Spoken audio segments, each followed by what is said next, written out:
Good morning, everyone. We hope you are all keeping safe at this time.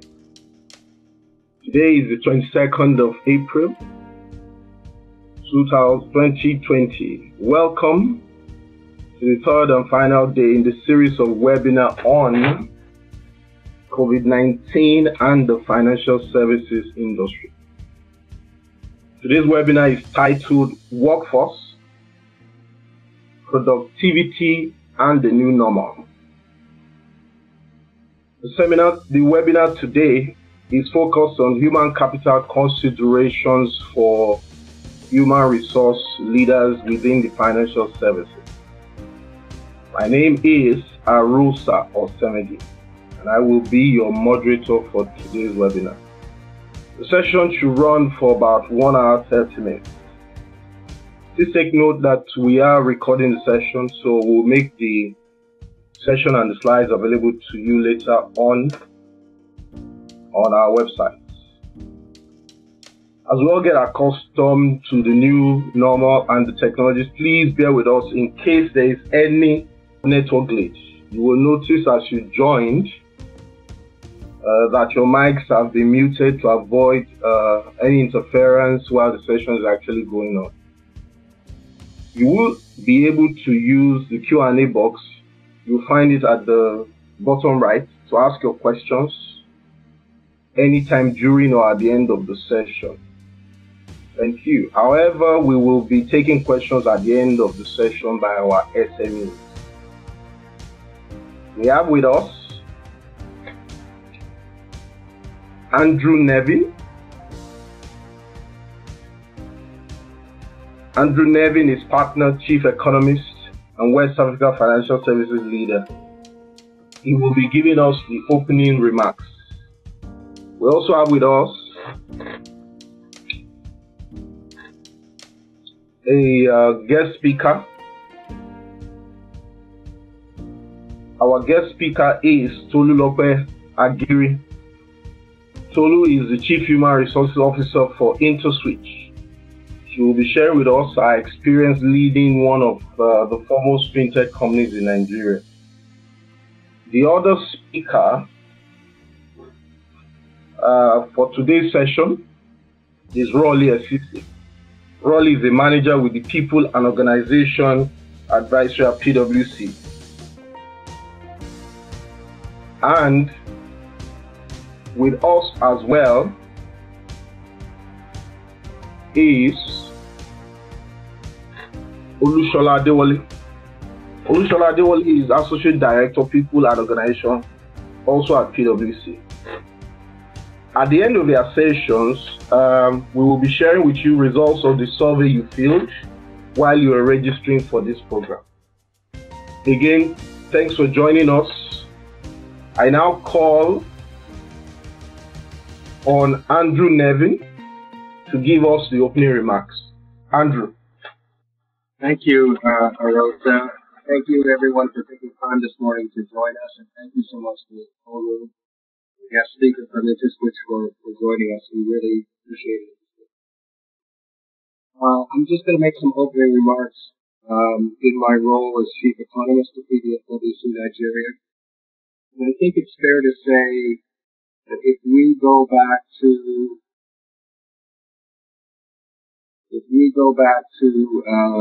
February, I think economists really didn't understand the economic impact of this pandemic. People might have understood the potential health impact, but there was a minimization of the economic impact. Even as late as February, reputable groups like the World Bank or the IMF saw global GDP growth shrinking from, say, 4% to 2%. Saw one extreme case saying it would shrink from 4% to 1%. I saw one prominent South African economist in mid-March say that the worst case was essentially a flat economy. I think by now, in the evolution of this crisis, that everyone understands it's not only a health crisis, but it's also an economic crisis. We've been through crises before in Nigeria and around the world, but never on this scale. This will be the greatest economic challenge, I hope, any of us ever faced in our lifetime. There are so many numbers I'm sure you see out there, but just to give a couple. We've had 17 billion job losses in the United States in 3 weeks. The United Kingdom, there's a projection from the government that the economy, if they continue the lockdown, might shrink as much as 35%. In Australia, they're predicting a country which has never had a recession in our lifetime, shrinkage of 10% in the first half. And in Africa, we've seen projections, and these are, again, out of date even by today. 2 weeks ago, the World Bank saying the economy would shrink 2 to 5%. And of course, in Africa, we have significant population growth, so that projection would essentially say that income per capita would shrink 5 to 7%.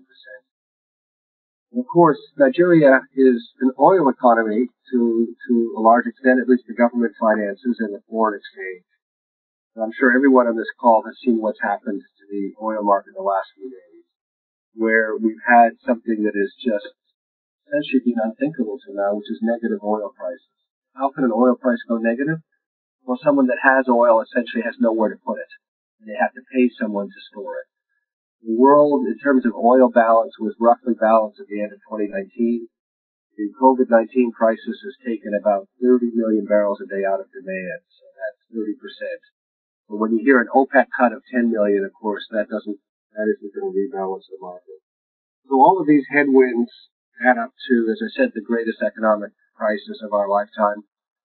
We've been saying for 4 or 5 weeks, in terms of the Nigerian context, we don't necessarily want to put a number. We put out a guess, which is a shrinkage of 5 to 10% this year. We are already effectively in a recession. The one thing we've learned from this crisis, economic crisis, is that your spending is someone else's income. When we're on lockdown and you stop spending, then other people don't eat. In a country where the majority of people are daily wage earners, and aren't savings to fall back on, we all know the impact of that. So we've been actually saying for about 6 weeks now, that the most important thing for the country, in fact, is to focus on getting resources to the bottom of the pyramid and to keep the food supply chain moving. And I think everyone on this call would appreciate why those are so critical. So let me stop there. I'm sorry I don't have any better economic news, but everyone on this call has the responsibility for managing their people and managing their organizations through this crisis. As I said, I sincerely hope that we all come through it safely, and I sincerely hope we never face anything worse than this. So thank you so much for joining us this morning. Thank you to Tolu. And let me turn it back to Ariosha right now. Thank you. Thank you, Andrew. Wow. Really sobering realities. The other day, someone said, now that we are here, because we are here, but now that we are here, I will turn it to Shola Adewale, who will be giving us an overview of challenges or concerns facing human resource leaders in the financial services industry. Shola Adewale, just a short bio, is an Associate Director, People and Organization Advisory with PwC. He leads the People and Organization practice in the West Market area. Shola has led organizational effectiveness projects for leading African and multinational organizations in the financial services, FMCG, oil and gas, government, and education. His core areas of expertise include design of HR strategies, performance management, and lately digital workforce transformation. Shola is a member of PwC's global initiative to upskill nations and organizations for the digital world. Shola.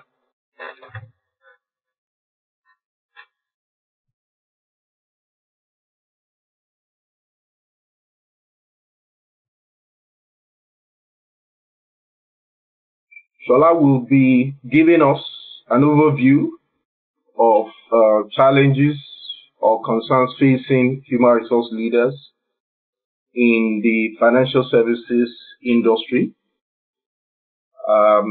Just to set the scene and to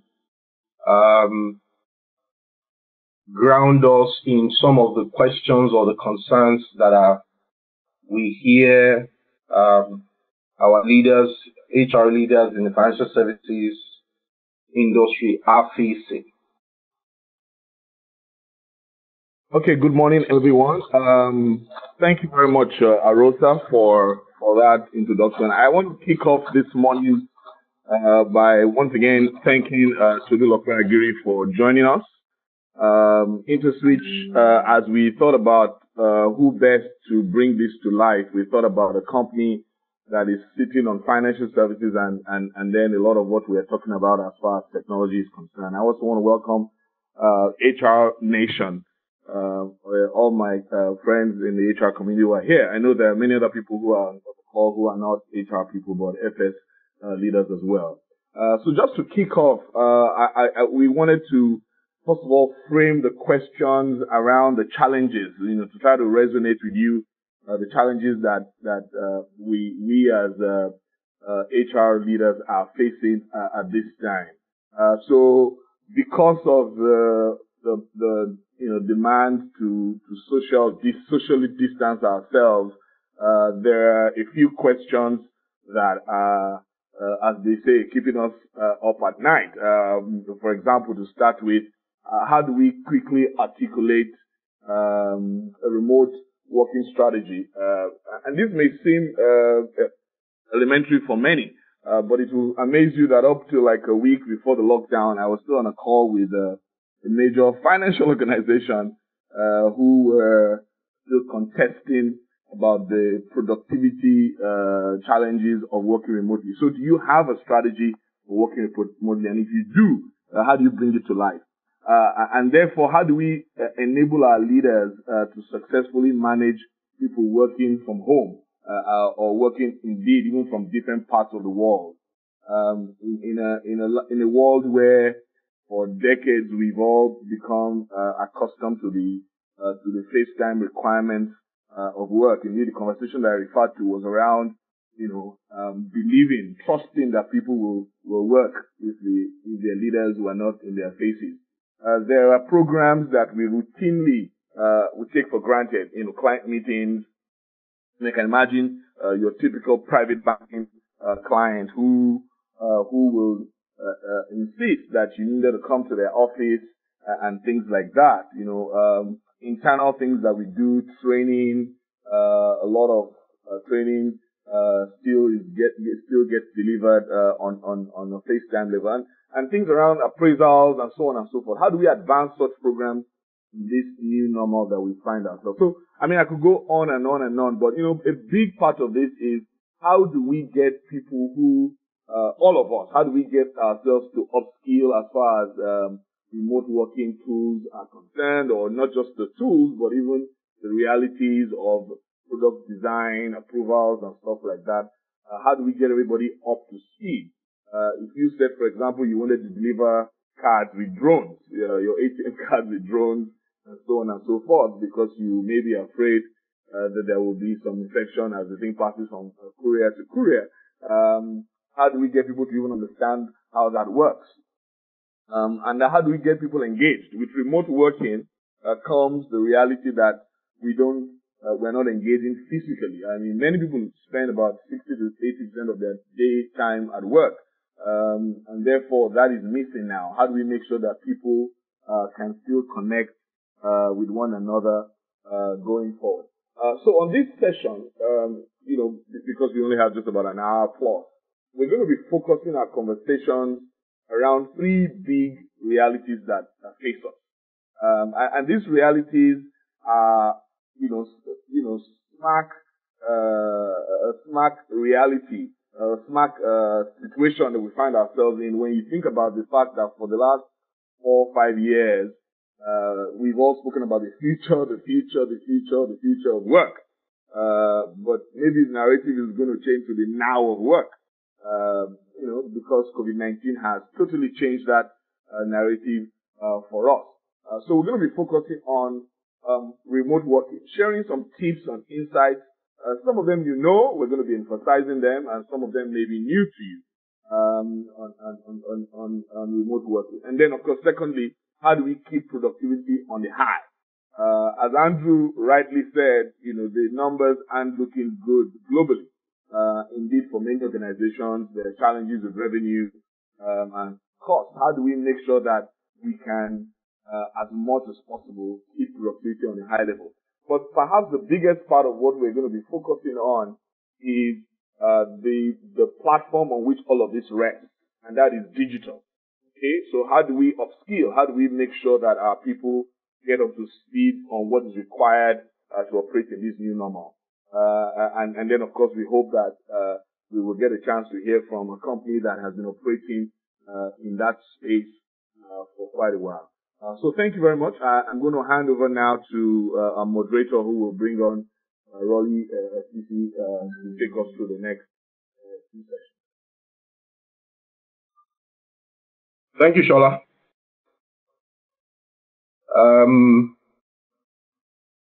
So we will now be having Rolly as CC. Rolly will come to share on just building on what Shola has just the foundation has laid, sharing on success factors for this remote working that is now upon us. Rolly as CC is a manager within the People and Organization Advisory in Nigeria. She is currently mapped to organizations in the financial services industry and has led various HR transformation projects. I'm sure many of us are familiar with her. Prior to her experience with PwC, she worked with one of Nigeria's leading banks, where she successfully developed and implemented vital business and human resource strategies, program processes. Rolly, you're welcome. Thank you, Arosa. Good morning, everybody. Thank you, Arosa, again for such a warm introduction. I will be focusing in this session around remote working and managing employee productivity. I hope we're all keeping safe. We're definitely in extraordinary times. Certainly, the lockdown is a new experience for all of us. And even though as HR leaders, we have been leading the conversation on the future of work, which is a part of some of the concepts that I'll be sharing are not necessarily new to you. However, I am sure that we didn't want this experience to be the reason for us to begin to implement some of this new normal. So I have set the stage, articulated the challenges we may be facing in the financial services industry. But like we all know now, the world runs on technology. The joke someone recently cracked is the addition of Wi-Fi to the basic needs in Maslow's hierarchy of needs. That cracked me up certainly. In the financial services industry, it would appear that technology for providing services required for collaboration and productivity hasn't necessarily been on the front burner. While the focus has been on tools and technology for providing core services to customers, COVID-19 has now put us, organizations in this sector, organizations in a place where we now have to quickly ramp up. Some organizations have divided their staff into essential and non-essential services, as well as the select number of staff working from home. But the key success factor of this new normal, especially for those working at home, I have categorized into three buckets.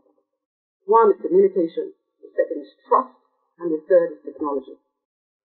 This new world will require some cultural adjustments for us to be effective.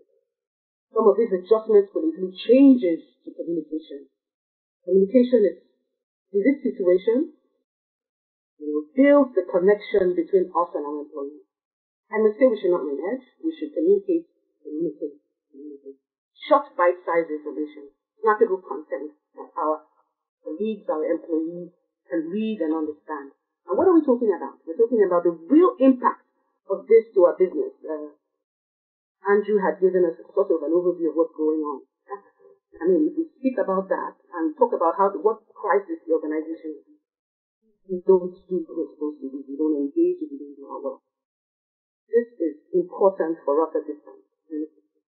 A real impact to the business. You see, now, the big one question I would ask myself all the time is, do we really see organizations returning to business as usual, where performance conversations are had one-on-one, or board meetings are had in the boardroom, or client calls where we go and visit and meet clients and have conversations with clients, will they always happen in person? Well, I think most likely not. With this, we need to communicate this as a new way of working. We will normalize it. And I put it this way: new world, new skills, new ways of working. Also, this will be the time to encourage our unit heads, departmental heads, to communicate clear expectations. Now, remote working brings to life a new measure of flexibility. So at this time, we need to ensure that managers are communicating clearly what needs to get done and when it needs to get done. Most organizations, especially in this industry, especially in our industry, we really don't believe that people are working when we don't see them. In a recent survey conducted by PwC, it was revealed that one of the 10 capabilities required for the future of work, which is now upon us, is trust.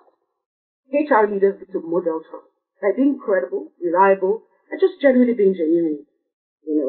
And we demonstrate this, and as we demonstrate this, we will build that human connection that even in this season that employees can draw from.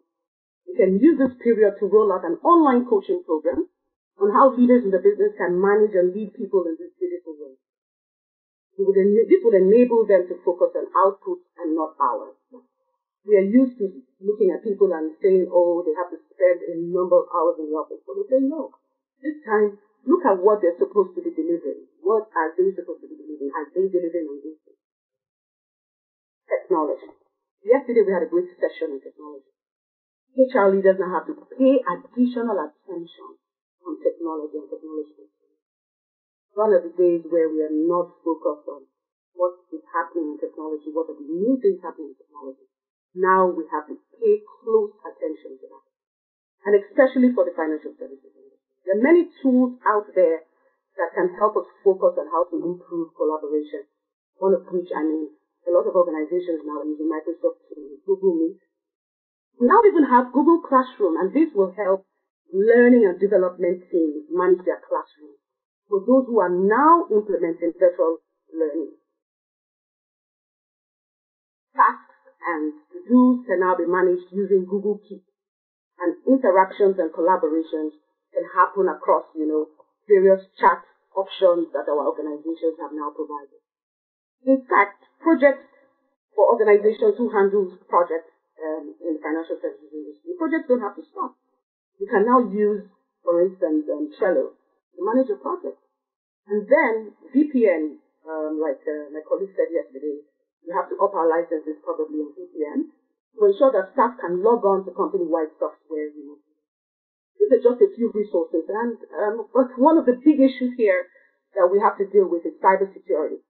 In our organizations, a lot of security would have been a place when people are working in the organization, when they're sitting in the organization, we would have done, put up, very strong security protocols. But right now, we need to communicate more than ever what our cybersecurity is. So in collaboration with your IT team, we can run a campaign, on what our cybersecurity policies are. We can even do trivia, short trivia, so that people can respond and answer and win different things. If at this time, win something, maybe a corporate gift, because staff being aware of all of this will help the organization, because guess what? Staff, employees, people are the weakest link in security. And with all of these three key factors that I've mentioned, some of you actually somehow in a sense hear you say, how does this translate to work? And how does this translate to managing productivity? On the next slide, I will be talking about this. I read a recent survey conducted by Gartner that indicated that 76% of HR leaders expressed the concern from managers on how they would ensure that productivity and engagement of their teams when their teams are remote. Right. But I have a few tips, right, which could support employees when they're remote. So equip your teams with the right tools. What are the tools that they need to work? The right technological tools, the right internet access. Now, in the financial services industry, have you been using laptops? If you haven't, it means that there is some investment that has to be made. Laptops. Now, interestingly, there's also phones. People can actually access a lot of information on their phones that they can use to work. Because phones have now metamorphosized into tools that can be used as handheld devices that you can use to work, rather than just a device that you can use to take phone calls. From then to each collaboration, we can use Slack, Google Drive, Dropbox, Google Hangouts, Google Keep for tasks, Microsoft Teams, and even those organizations that use SharePoint. Now, you need to establish regular check-ins with your team members. We don't micromanage at this time, alright? It's good for us to establish regular check-ins with your clear deliverables, then we can now manage people without micromanaging. This is the time to encourage our managers, our leaders to have those Monday weekly meetings we can converse together. The team member gave me a feedback a few weeks ago of how our regular weekly check-ins has helped set the tone for her week. Encourage our leaders that as they have conversations with their team, they need to designate a workspace within their homes, and then they should also take breaks. We define our performance expectations. Now, performance expectations have to be refined at this time, because we remember that appraisals have to go on. Alright, clear expectations, clear deliverables, we help employees understand what is expected of them and remove what we call ambiguity. Remember that people will only do what they know they're supposed to be doing. Expectations not defined and communicated cannot be tracked. Anything not measured is not done. Now more than ever, we need to be deliberate about performance expectations. Also, honestly, we need to offer emotional support and encouragement. Some people are alone at home at this time. This would be a great time for us to kickstart our employee assistance program. This is an employee benefit program that assists employees with personal problems or work-related problems that may impact their job performance, their health, their mental state, their emotional well-being. Also, in that PwC survey that was conducted, 82% of surveyed HR leaders and business leaders indicated that well-being is one of the top 10 capabilities required for the future of work that is now upon.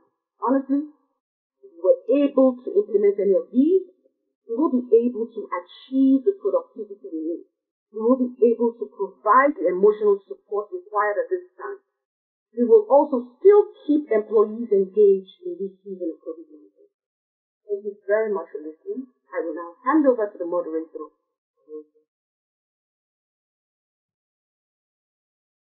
Thank you, Rolly. Wow. So I hear Rolly saying we can, yes, and we should ride on this situation to drive employee wellness, we should drive employee engagement, and definitely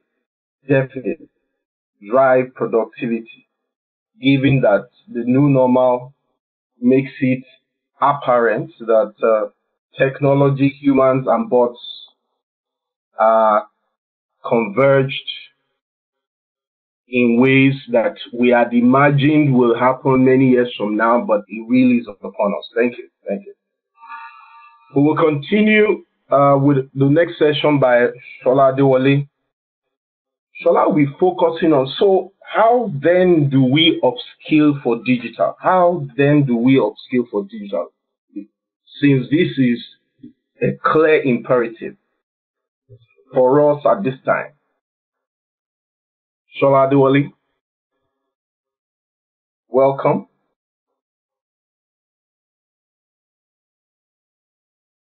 In Shola's session, what you will be hearing are, look, just as we framed the overview at the beginning, saying that we observe that the imperatives or the concerns going forward will be around driving effectiveness with remote working, gaining effectiveness and productivity through our employees.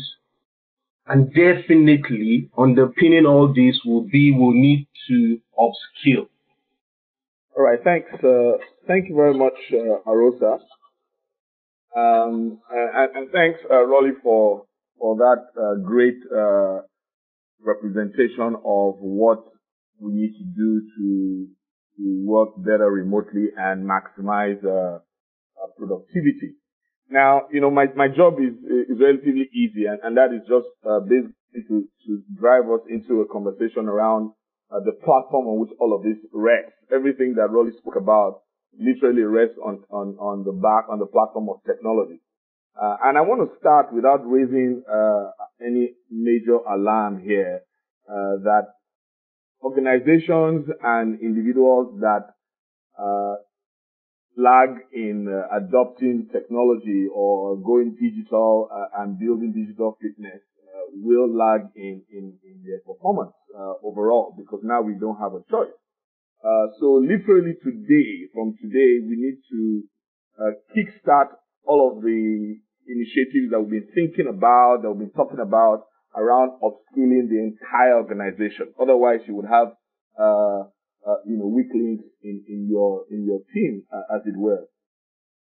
Our research has found out that digital fitness across business-wide digital fitness has tangible benefits, because I've had conversations with some of my colleagues in our world who have wondered what is the business result of the business benefit of upskilling the people, as it were. Pretty much like some hard-nosed numbers people wondered pre now why they needed to invest in building capacity. Your ability to deliver the kind of innovation that is required in our new world, in this new world, is dependent on how digitally fit your people are. So if you have more curious people, more innovative people who are bringing in new conversations, new ideas about your processes, your products, then you will have an edge. We all know clearly in the Nigerian financial industry how many businesses, many banks, many insurance companies who have set the tone for digital platforms seem to have gotten there first and taken the cream of the crop. So innovation will put you ahead. That's a major business benefit. Digital fitness will also help your people to acquire, adopt the learning tools that are available. So we can go from now to tomorrow talking about digital fitness, but it is that curiosity, that hunger that will help them to benefit even from your learning management system. Many companies, many banks are at the forefront of deploying learning management systems. But if your people are not curious enough to go in there and learn about all that is available, then that will be a problem. And then there's also the need to have the right mindset for this. So there has to be a growth mindset that leads them to the future of where your organization is taking them. So what are the things that we need to begin to focus on in delivering this digital fitness? Okay, so there is there are, when you're talking about learning, you're talking about at least having some kind of a curriculum. Okay, so there is a need for skills that people need to build. There are at least 4 major pillars that will help you to deliver the digital fitness. So there's skills, first of all. Your people need to have the right set of skills. But beyond skills, you need, the mindset. Because there are people, whether we believe it or not, who still have an old school mindset, as we will say. So we need to work on that mindset so that people can adapt to the new ways of work. Okay? But beyond that, it's also about relationships. So there are, in the new world of work that we have, that we find ourselves, there's a requirement for people to work differently. Before now, people, in the ultra competitive world that the financial services have been, we have quite a lot of silo working, where one part of the business is working literally to the detriment of the other. But when we learn to work together better in our relationships, working in project teams that are designing new solutions, then collaboration will deliver a business benefit. So the digital fitness that you need must play on building skills, must play on changing mindset, must play on helping people to work better together.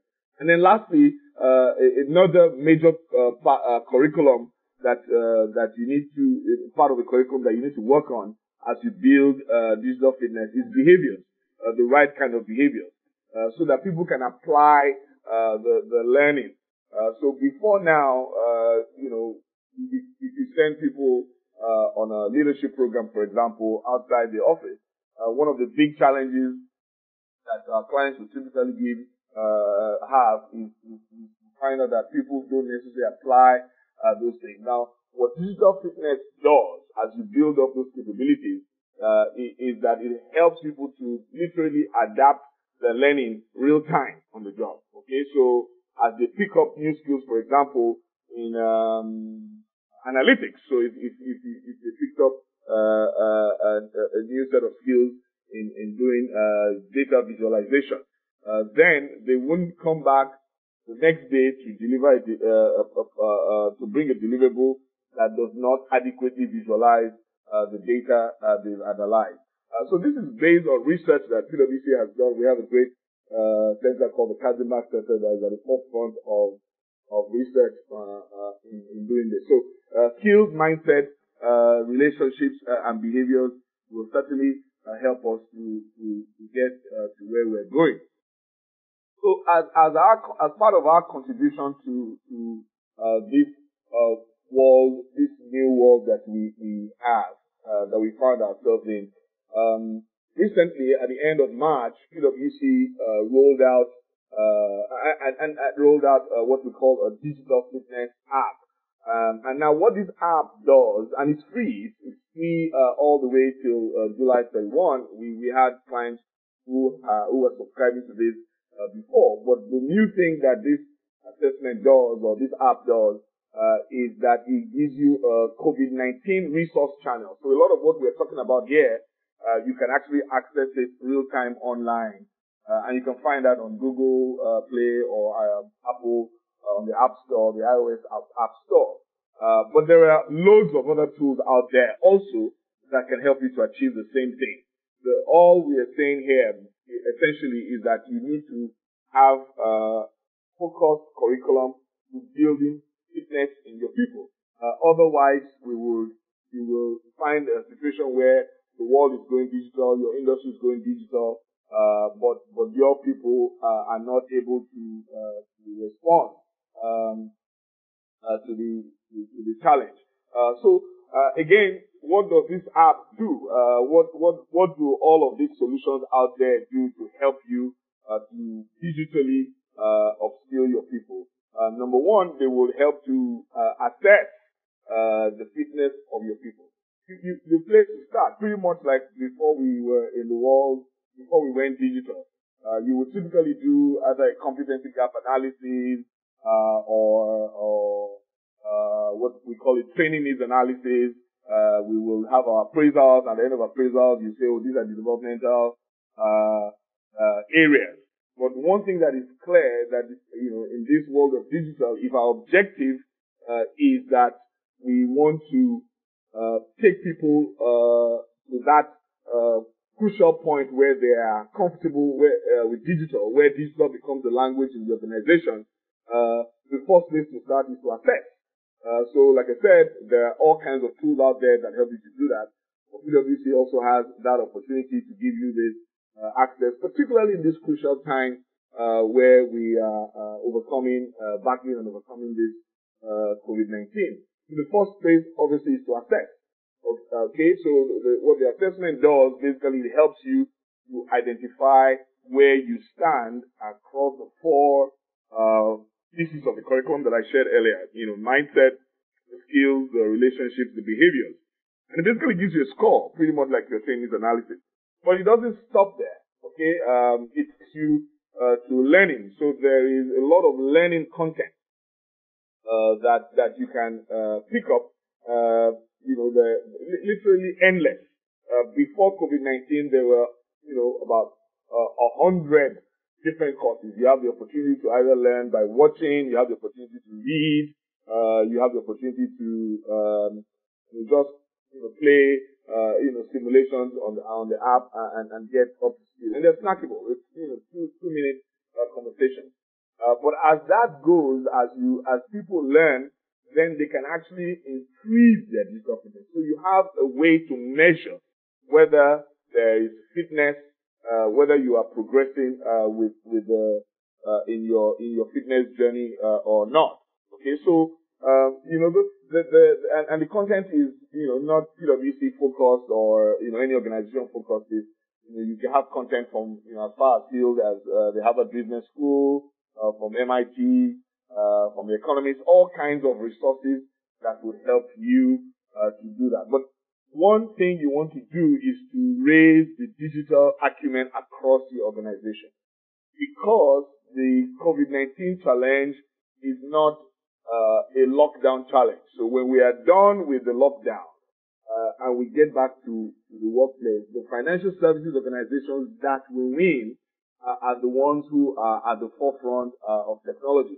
And there are all kinds of content that continue to grow, things around data analytics, cybersecurity, and many of us hear a lot of things about when the technology guys speak. We have some of us are totally stumped. But now you have a chance to learn what robotics, process automation is all about. What does blockchain mean, and all of that, and how does that help you in your work? So we have that access to unlimited content, as it were. So get yourself started. You want to make sure that everyone is speaking the language of digital. And so I'm going to round this up in a moment by just sharing with you two examples of companies, a company and an individual who, using digital fitness as a platform, were able to build up and ramp up their capability to win. So you will see more detail of this in the material that we'll share with you. And there's loads of stuff around this also on the internet. If you go to PwC's website and pick up all kinds of stuff on digital fitness, pwc.com/US/digital fitness. So we have an example of a large US financial services company that basically started their digital journey with digital assessment, as I mentioned earlier. And so what they did was to say, listen, if this is the new normal, can we have the entire organization assess their digital fitness? And like I said, this is the new normal for real. So this is not optional. This is not something that the CEO can escape. This is not something that, I can escape if I am a front office or back office person.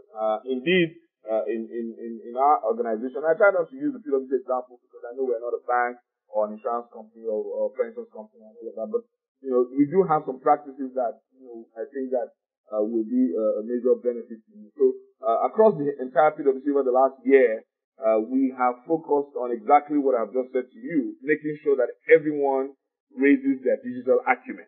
And that, for us, without knowing that COVID-19 was coming up, has helped us to easily transit into this world where we're in. So this particular company had every one of their employees take the assessment, and then because we say in our world in human resources that what gets measured gets done. Guess what? They decided to put digital fitness or digital acumen into their performance management framework. In my own scorecard for this year, and everyone else in PwC, I have to raise my digital fitness by a certain number of points. And if that doesn't happen, it affects how much, how well I do in my performance, and obviously that has implications to my bank account. All right. So by just incorporating digital agility into the employee performance framework, you hold people accountable. And once that begins to happen, you will find that people will respond, because we say that what gets measured gets done. They will respond in the change in behavior, mindset, and begin to develop a culture of continuous learning. Okay, but then in conclusion, on a more retail level, we also have a case of a young lady that we called Crystal, who basically had access to a tool that helped her to build her to assess, first of all, her digital acumen, and then grow it. And this is real. The reason why we've chosen a company and an individual as an example is that not only do companies position themselves to win in this new normal by increasing digital fitness, you, an HR person, HR leader, or business leader, also position yourself to win by, first of all, knowing the baseline of your digital fitness and then actively working on it. So Crystal, rather than spend idle time on her commute, in our case here, while we agree that we are working from home, we do know that there may be an opportunity for people to spend quality time right now in upskilling. Indeed, in our organization, one of the things that we encourage people to do is to use this time where there may be a slight dip in the demands on them. Certainly, you take 3 hours in traffic in Lagos out of your life for the next week or two. You can incorporate some learning into that. Now, what Crystal did was that she learned using this mobile real-time learning to spark interest in coding, which, for example, is one of the competencies that will be required. Okay, that is currently required in the world of work that we're in. And then once she sparked that interest, she went and picked up more learning in what we call the digital hub. So in your organization, one of the major investments you may consider making sooner than later, if you haven't already done so, I know a couple of organizations, a couple of banks who actually already play in that space, is to have a digital academy where people can go in there and pick up new skills, so on and so forth. But if you don't have the curiosity that something new even exists out there, they're not going to be able to access or to seek out new content. And then once she was able to get herself up to speed in this new capability, Crystal went and applied what she had learned to her job. A few months ago, all of us at PwC had to learn how to build a bot.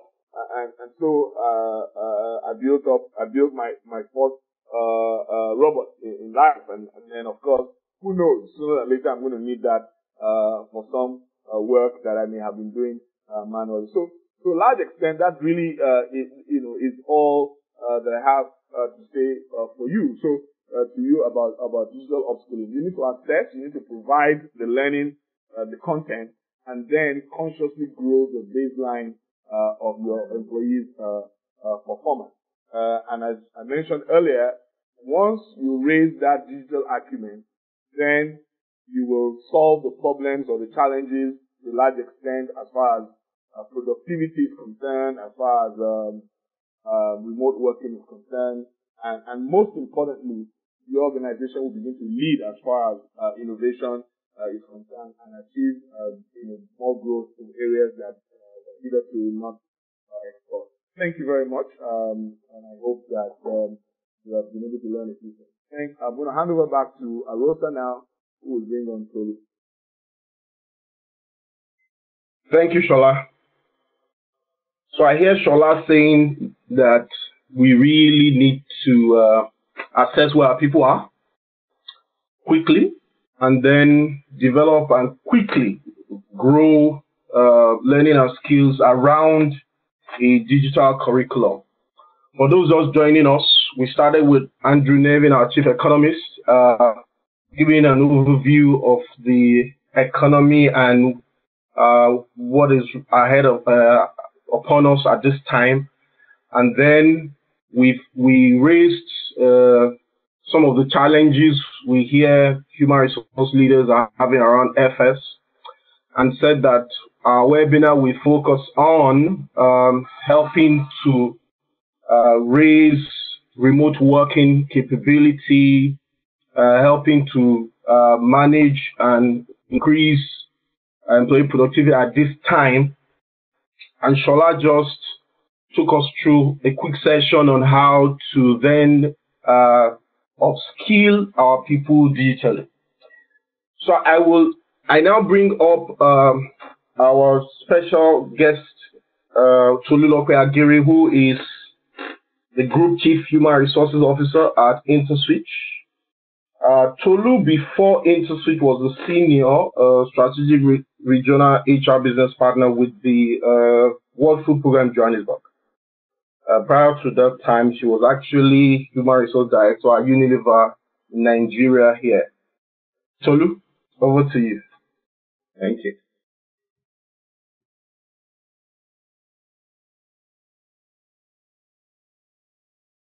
Thanks, Arosa. And good morning, everyone.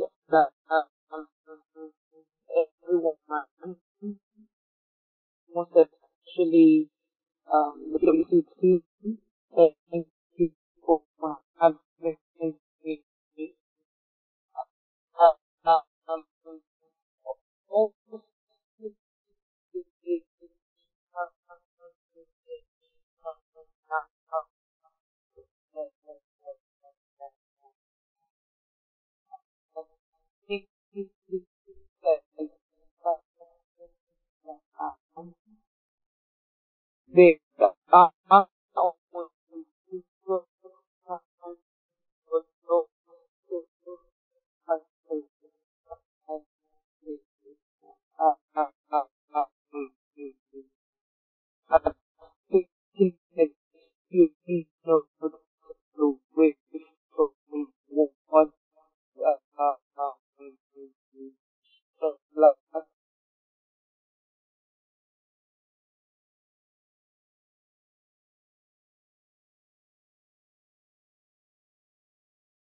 Okay, seems Tolu's line is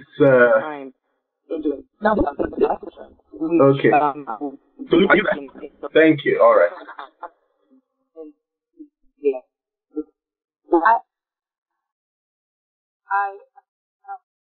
Okay, so I am here. Okay, great. So my point is, I was asking two questions.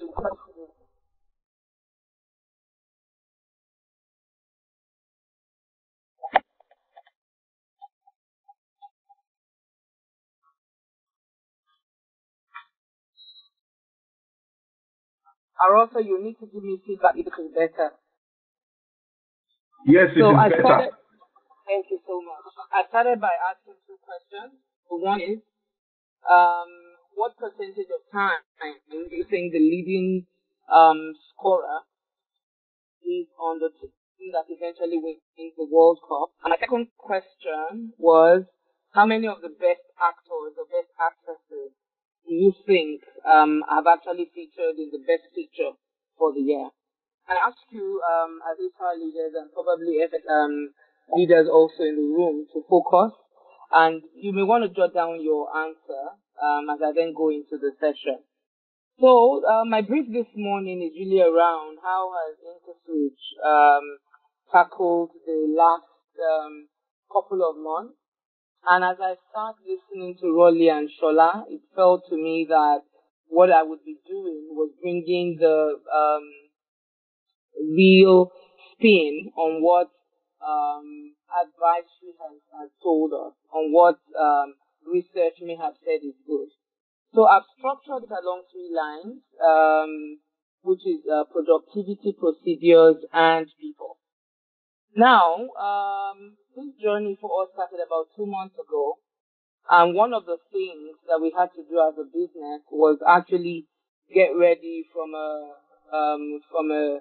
a technology perspective. It's InterSwitch is a financial tech organization. We use technology to solve problems, and therefore we had to then zoom into how do we ensure that technology is a platform that enables us in this season. And what has then happened is over the last few weeks, Microsoft Teams, Microsoft One, and a few others have become the new norm. And I must say that I saw an easy flow into this mode of work, and I'll explain what I mean as I go ahead. The other thing we've done, which had actually started to happen before COVID-19, is time reporting.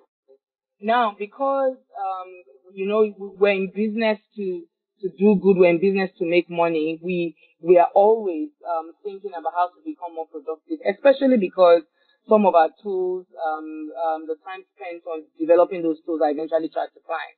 So time reporting was something we had picked up as an organization in the last 1 year. And of course, that has become a bit more important in these days, especially because you're not looking at your people face to face.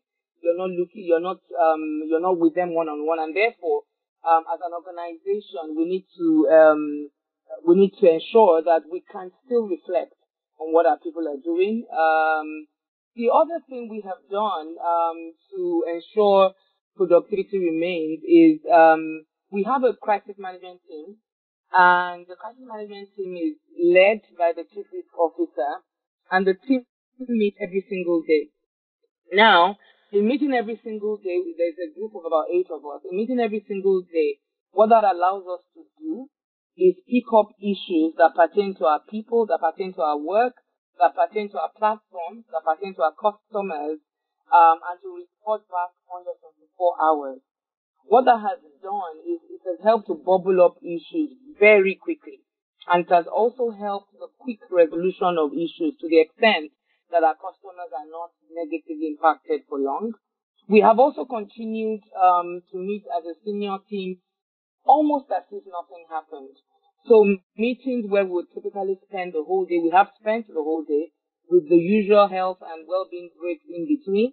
And actually, these meetings have almost always had 100% attendance with 100% participation.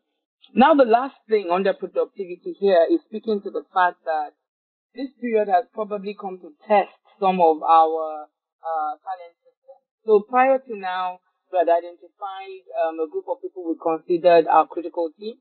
This particular team is about 5% of the entire organization. And this team has been together, quarantined in a place near the office, almost not expected to interact with the outside world because of the situation that we're in, issues of infection and all that. And we have maintained a close management of the critical team by the senior management. So a couple of things we've done. Now, this is not to say that because we put these things in place, COVID has therefore not affected. COVID has definitely affected. I don't think there's any sector at this point in time that's smiling to the bank because they have not been affected by COVID. COVID has definitely affected our numbers, but these are some ways in which we have managed productivity.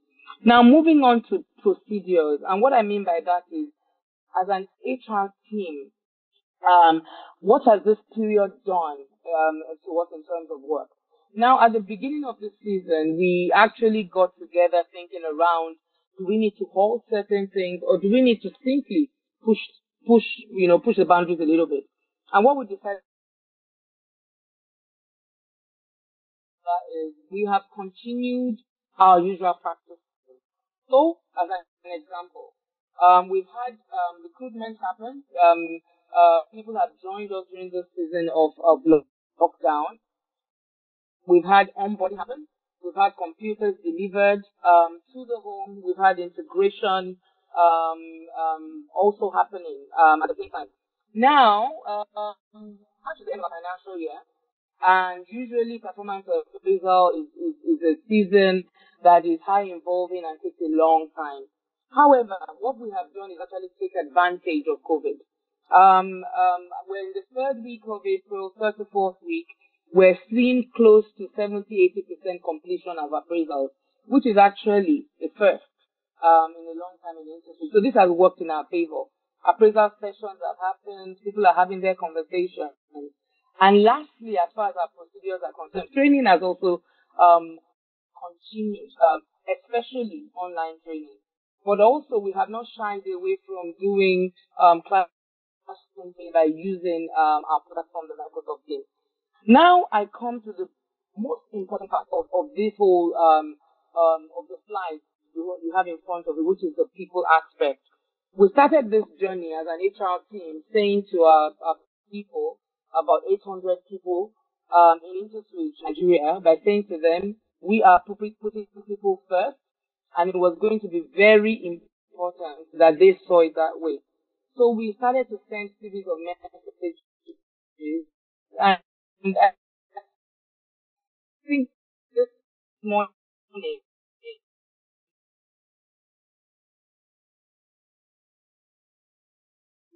will be our 10th publication. Why have we done this?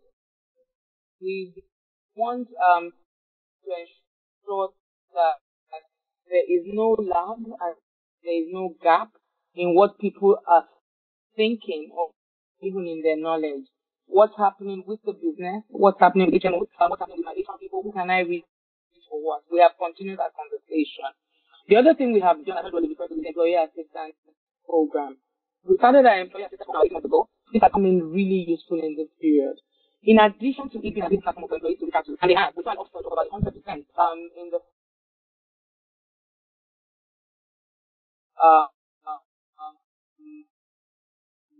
previous month. Apart from having that platform, what we've also done is we hosted a couple of webinars like this one, where we've invited psychologists onto the platform to talk to staff. What the sessions have covered include productivity, include how to manage yourself, include how your homework work, include how you need to ensure that you work yourself with a daily routine that would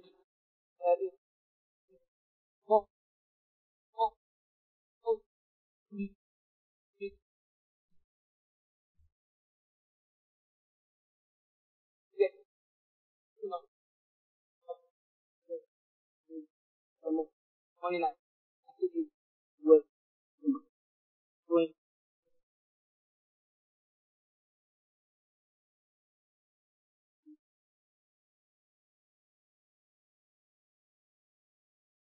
well.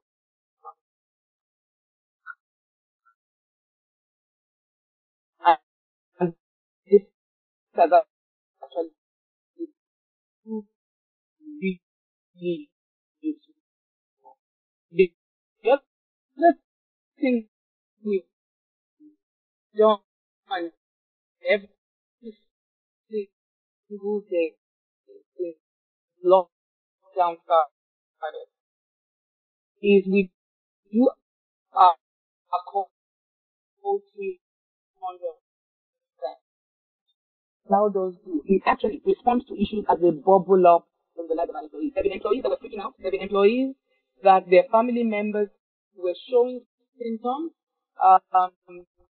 due to travel, and we were able to pick this up under 24 hours for them and get those things resolved. Now, leadership is another point that has come up here. We were able to on sessions last week, reaching almost 75% of our employees in a live chat with the group managing director. I think of all we have done in this season, this one action has been one of inspiration and encouragement to staff. So what we do for the staff for 15 minutes, and then for about an hour plus, this has proved to be highly, highly useful. As people found out, over 60% of staff responded to giving the person amount they had been reported to.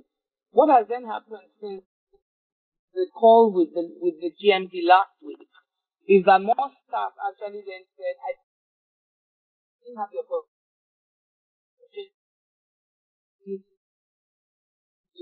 the window closed too early would have likely respond. So what we're finding is as more COVID has been a period, a sober period, and a humbling period. It's also been a period of putting solving issues together. Now, as I wrap up, I want to say something. In putting the plans together and working with the rest of my colleagues and ensuring that the lines remain on and with customers, one thing has actually bubbled up to me as an HR practitioner, and that is everything rises and falls on this call of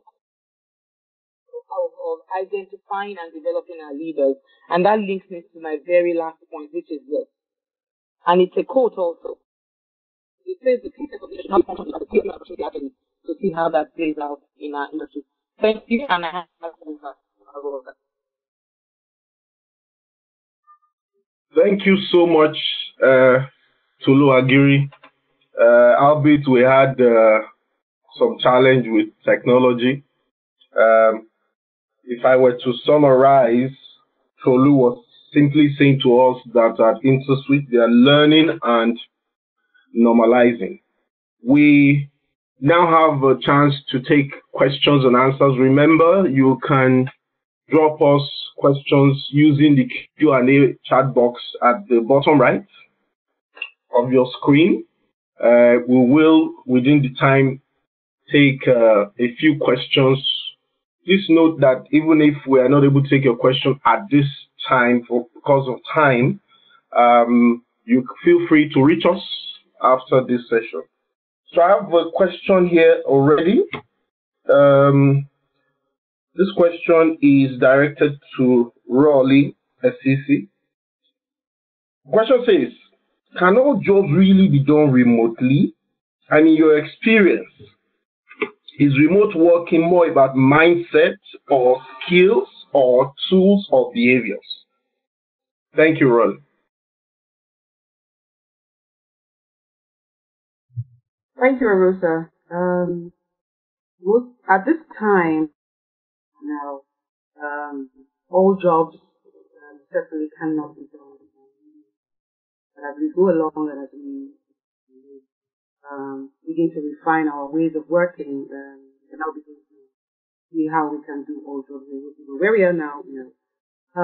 However, if we, to your second point around mindset, skills, tools, and behavior, I would also like to add relationships, even though at this time relationships, as you know, it is not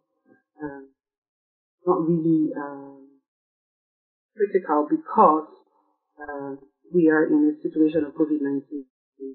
So what we say in Shola's session, Shola had described what skills are, which is we have the right digital skills, mindset. We have the values, the beliefs, the attitude, the assumption, the biases, and the ways of thinking about digital as well innovation. And then behaviors as the application of the new learning that we have gotten, and then be able to adapt these habits to drive digital innovation. Those are the definitions. And for tools, we've already listed out the tools.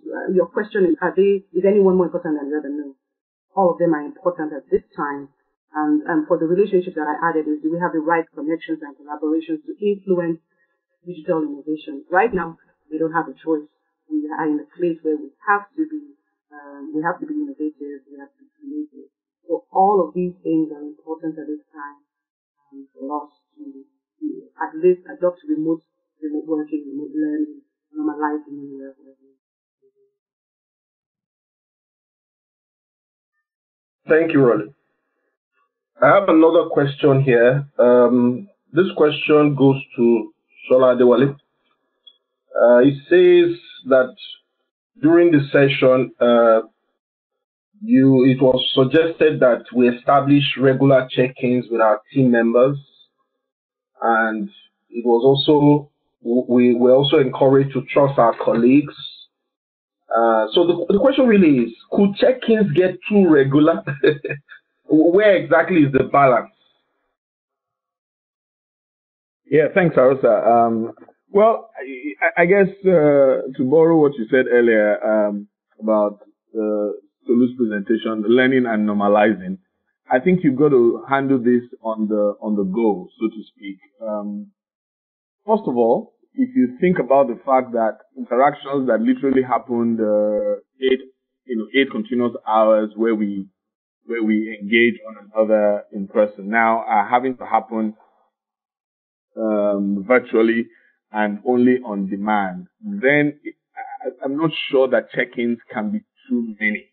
However, wisdom dictates that you give people the opportunity to do the work, right? So the same principles around autonomy, mastery, and purpose as espoused by Drive, Daniel Pink, still exist. So give people space to do the work, remembering that, for example, if we are going to have a check-in that lasts 2 hours, then that is 2 hours off work, and that can be a challenge. So make it informal, make it mutual, make it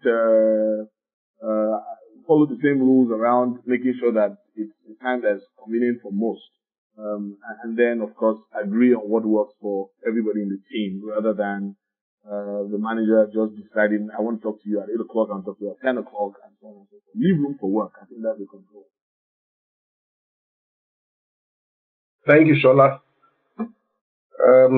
There is one more question here. This question is directed to Shola.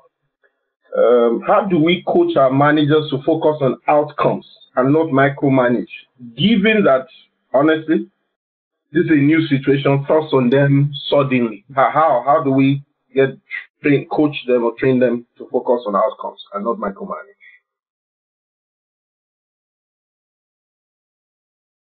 You know, I'm not sure whether it was Tolu or Rolly who had mentioned around,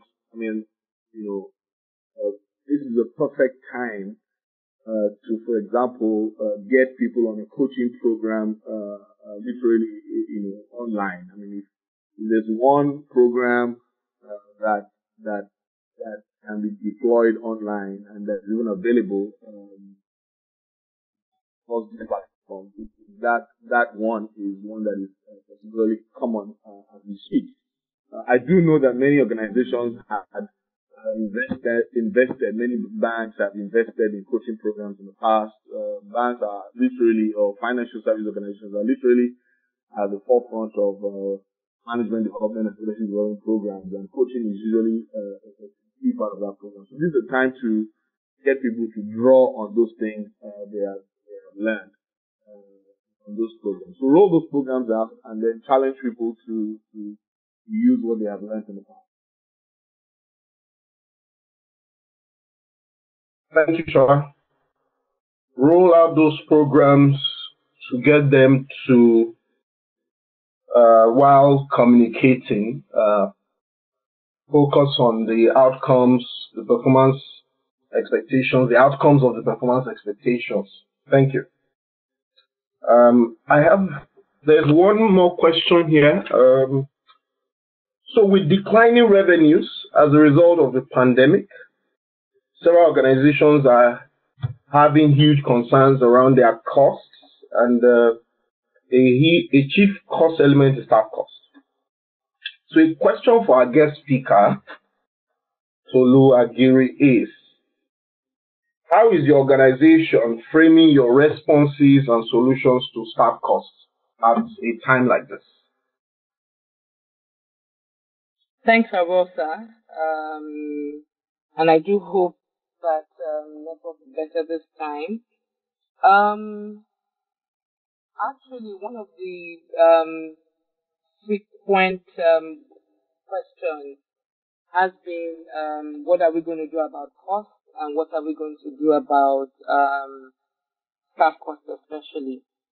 So I guess the thing that we're working with is really cost containment and not necessarily cost reduction in this time. And I think we're a bit privileged knowing that work continues for us on a lot of levels. So one of the practical things that has happened is we had plans, for example, to bring in a certain number of people. And while I say that recruitment has continued, we have had to rethink our numbers. Because we don't know how long this is going to be, actually, we've had to step down a couple of those inflows so that we don't end up with an excessive number on our hands. The other thing we have done is being aware of the fact that as people work from home, there are certain costs anyway that can't be incurred. So my organization does a lot of travel. And with the lockdowns at the moment, actually travel is not possible. So I guess what I'm saying is this. For us, we're managing the costs that we can at this point. But what we have been able to say to staff is job loss is not on the table. We will look at the situation as it evolves over time.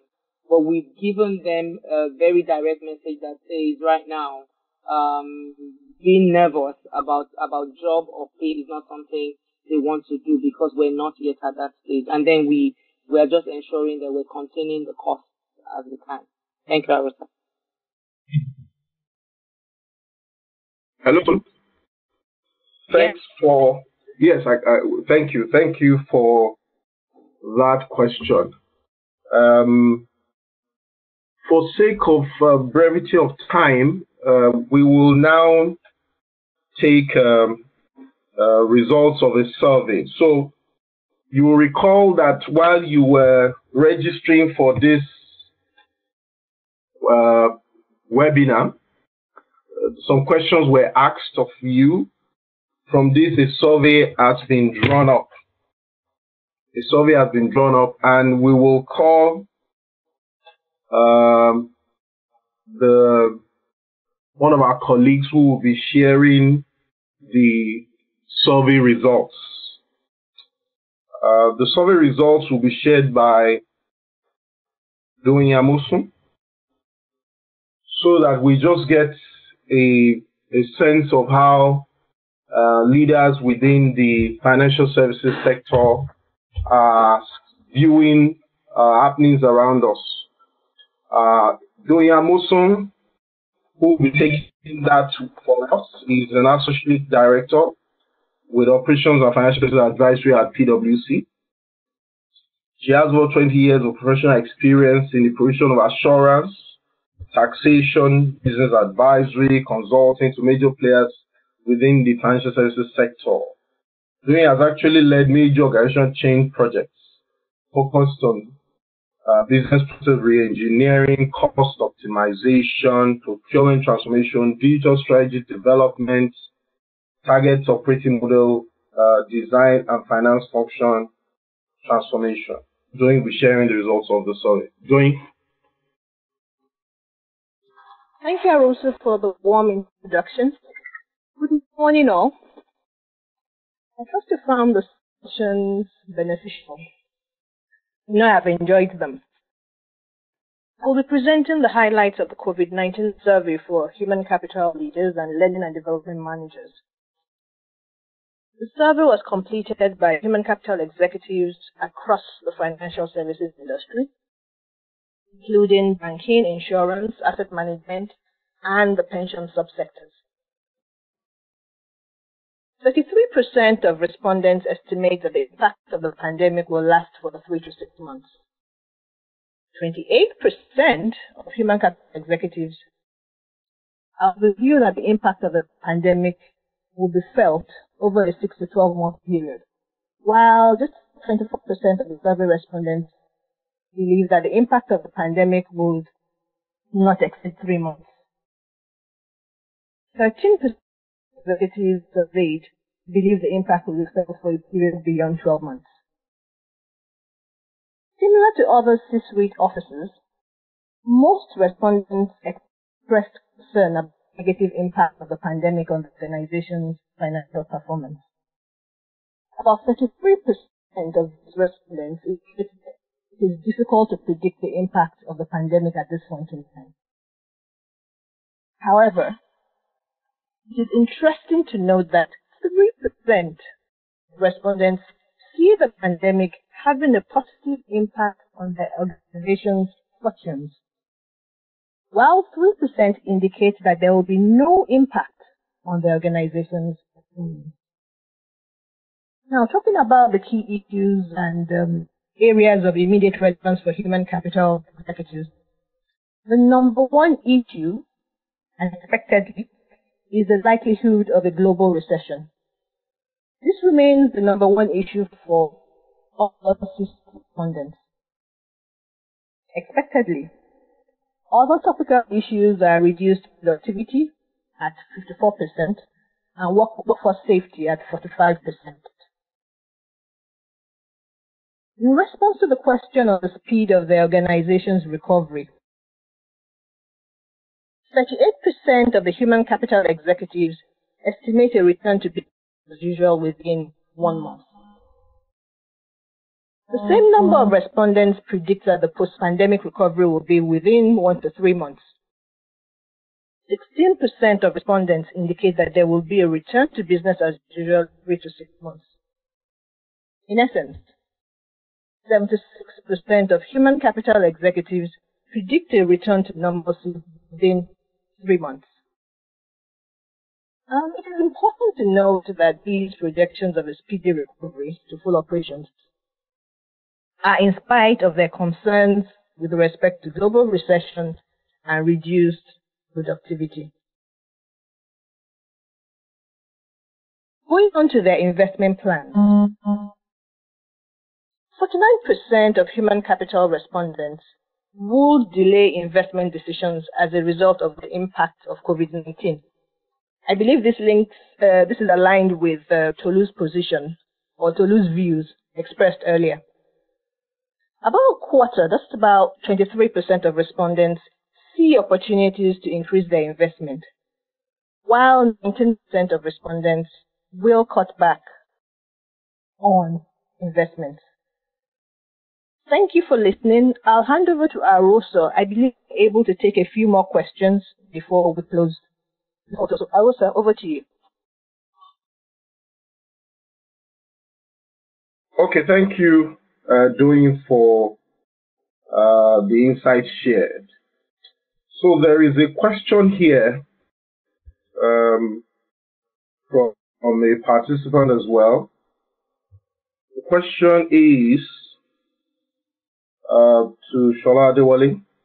How do you help educate managers that they are career managers and their activities play a greater role in the lives of their employees?